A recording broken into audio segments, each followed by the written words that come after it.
Hi, my name is Kelly Munford and I'm 31 years old. I live in Auckland, New Zealand.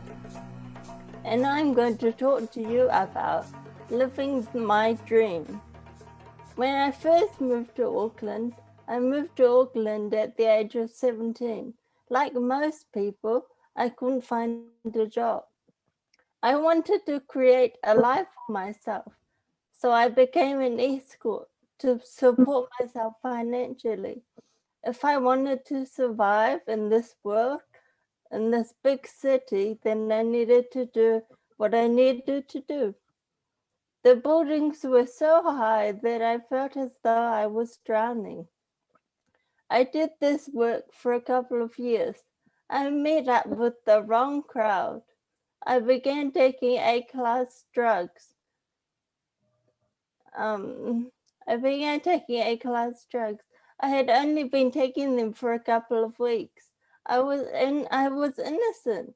Okay, I was an escort. I wasn't that innocent. I was just trying to survive. I had a serious car crash in 2011 and had to relearn to do everything again. I hadn't slept for 4 consecutive days because of the drugs. I wasn't high at the time that I was driving. I was just tired. I had endless amounts of therapy for the last 10 years and just chose not to give up. So I went to Christmas for the Christmas, I went to Tauranga for my Christmas break in 2020. It was the 31st of December, New Year's Eve. So it was a time for celebration. So it was not a time to celebrate for me. I received an email from my landlord saying that I needed to move out. I had been living there for the last 5 years, so this came as quite a shock. I was a young, disabled, homeless girl. I sent Gertrude an email stating the mess that I was in. I was shaking. My heart was racing and I had tears streaming down my face. I remember writing an email saying, if I'm not okay, then you're not okay. And I'm really not okay. I felt lost. I was scared. I really didn't know what I was going to do. I was thinking at the time that this is a perfect opportunity for her to see if, for me to see if she means what she really says. Gertrude sent me a message saying that she had found that she would find somewhere for me to live. So I went out for a walk because I just relaxed a little. I had complete faith in her. I got back from my walk and received a message from her with the house to rent, and the photos were beautiful. She told me to find them immediately.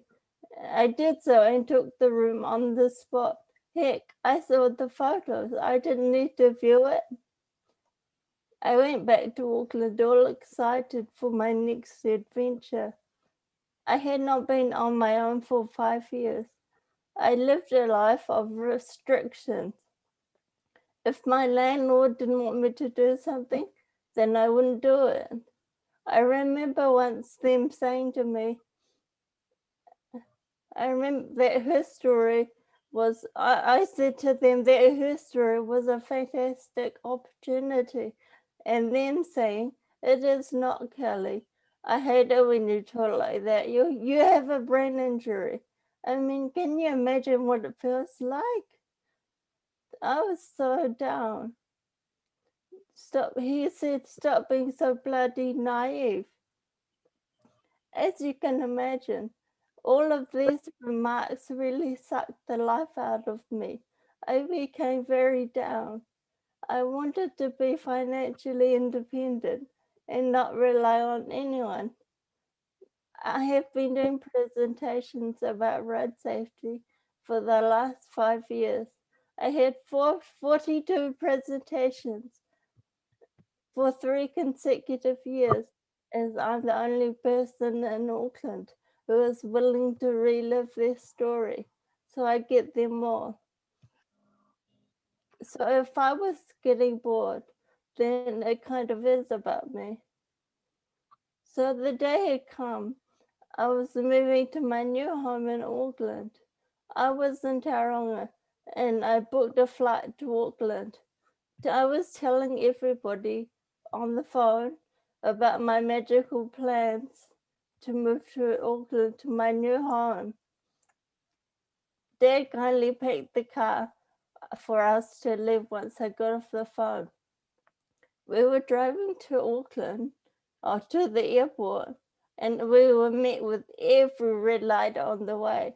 We arrived at the airport to an empty terminal. My plan to change my life was not starting out well. I nearly burst into tears. My dad saw how devastated I was and offered to drive me to Auckland that night. I am so grateful. I have always believed in myself, but I have been fed so much bullshit about not being good enough, or I wouldn't be able to survive living. I wouldn't be able to survive telling my stories, that my stories weren't worth telling, and to just give up, live a life on the benefit, do my presentation, and live within my means. I didn't want to live within my means. I wanted to grow my means. I moved to my new house. I didn't have any animals or at my previous home. I love pets, and they have a puppy. They also have a coffee machine and a swing outside where I can write. I have 51 presentations this year, and that's only until July. Gertrude Machi and Ruth Tingwani have helped me so much with my book, and it's now published. On Thursday at presentation, I had someone in the audience come up to me and give me his details. They wanted my details, and they're an ambassador doing similar work. This is the result of refusing to give up for 12 years. I have a tattoo on the back of my neck that says, "Never regret" in Chinese, that I got before I hit the car crash. So I had this attitude before I hit the car crash. I don't give a shit attitude. I'm just getting on with my life. Never give up on your dreams. You never know how close you are. I'm so grateful. I have some photos. I have some photos to share if you want. Do you want me to share or not? Yes. Yes. Okay. Mm.